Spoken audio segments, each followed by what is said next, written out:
नमस्कार दोस्तों, मेरा नाम है आशुतोष और आप देख रहे हैं डायनामिक इम्पल्शन। आज के इस वीडियो में हम बात करेंगे 24 जुलाई 2022 के करंट अफेयर्स के। ज्ञान को कभी भी छोड़ना चाहिए, इसलिए वीडियो को अंत तक अवश्य देखिएगा।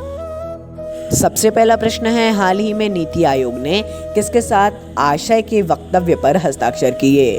With whom did NITI Aayog recently sign the statement of intent? A. Bharat dynamics, B. BEL, C. BHEL, D. NTPC।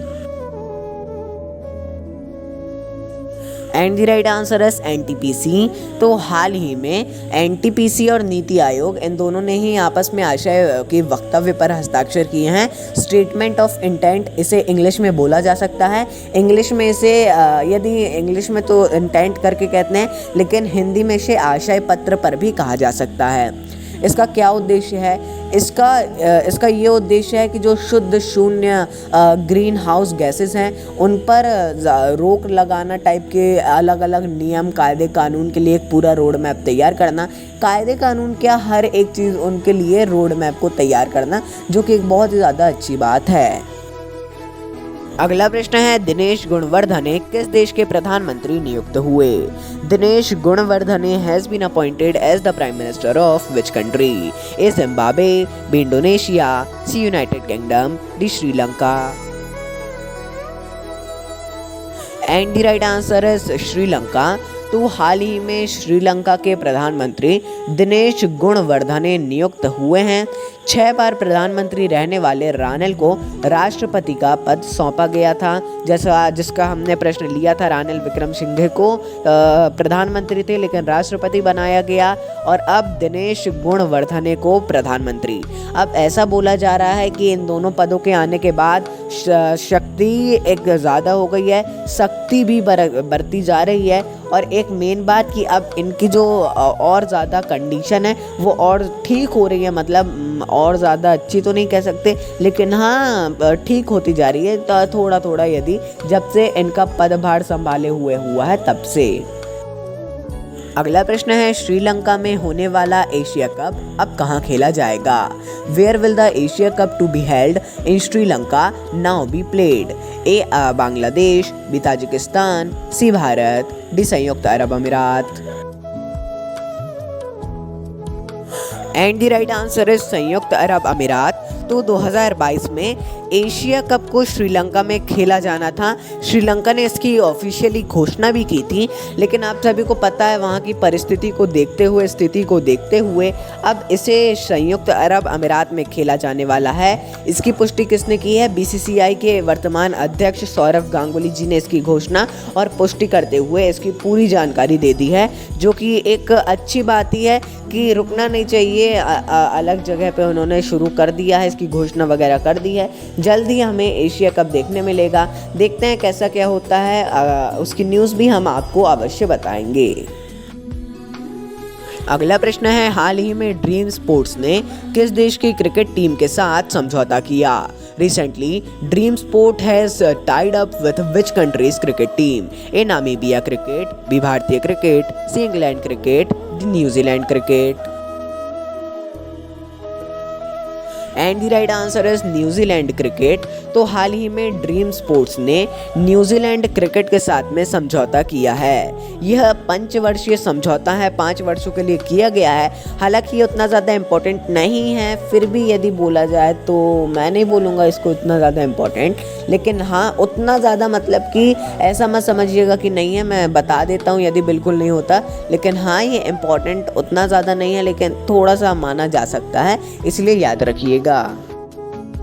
अगला प्रश्न है, शैक्षिक डिग्रियों की मान्यता के लिए भारत ने किस देश के साथ समझौता किया?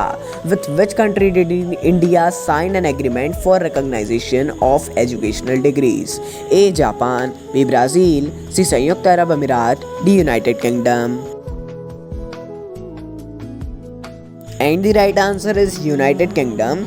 तो हाल ही में यूनाइटेड किंगडम ने उनकी सरकार ने एक्चुअली ना भी लिखे सरकार यूनाइटेड किंगडम तो भी चल जाएगा, लेकिन हाँ सरकार लिखते हैं तो एक वो रहता है कि हाँ यूनाइटेड किंगडम की सरकार ने, जैसे राज्यों में राज्य सरकार, तो इन्होंने शैक्षिक डिग्रियों को मान्यता देने के लिए भारत और यूनाइटेड किंगडम इन दोनों ने ही आपस में समझौता किया है।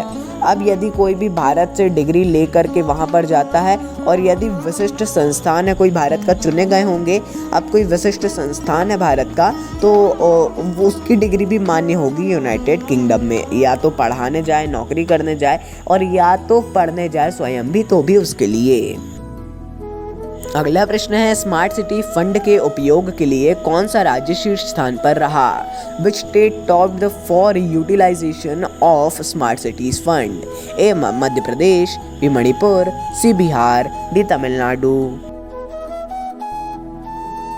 And the right answer is Tamil Nadu. तो हाल ही में तमिलनाडु ने स्मार्ट सिटी फंड के इस्तेमाल में शीर्ष स्थान प्राप्त किया है।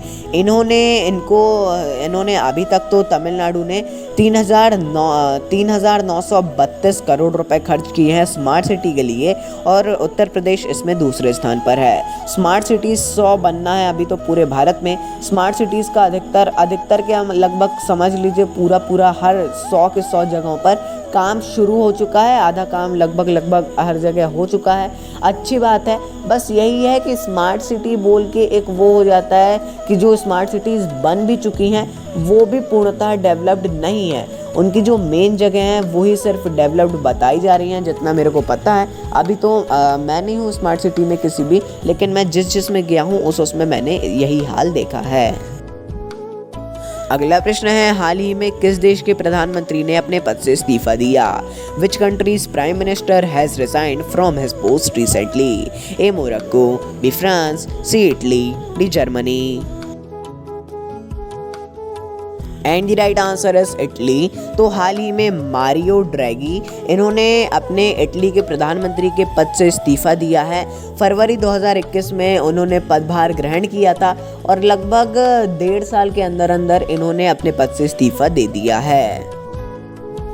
अगला प्रश्न है, 24 जुलाई को कौन सा दिवस मनाया जाएगा? Which day is celebrated on 24th July? A mechanical engineer दिवस, बी थर्मल इंजीनियर दिवस, सी सिविल इंजीनियर दिवस, डी केमिकल इंजीनियर दिवस।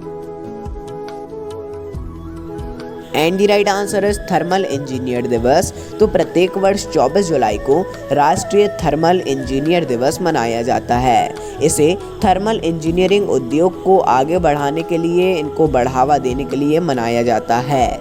तो दोस्तों ये था अंतिम प्रश्न। आपको कुछ भी कंफ्यूजन हो इस वीडियो के ही नहीं, किसी भी बाहर के टॉपिक से, इस वीडियो के टॉपिक से, किसी भी प्रकार के टॉपिक से आपको कुछ भी कंफ्यूजन लगता है तो आप बेझिझक कमेंट में पूछ सकते हैं। मिलते हैं अगले वीडियो में। नमस्कार। Dynamic impulsion.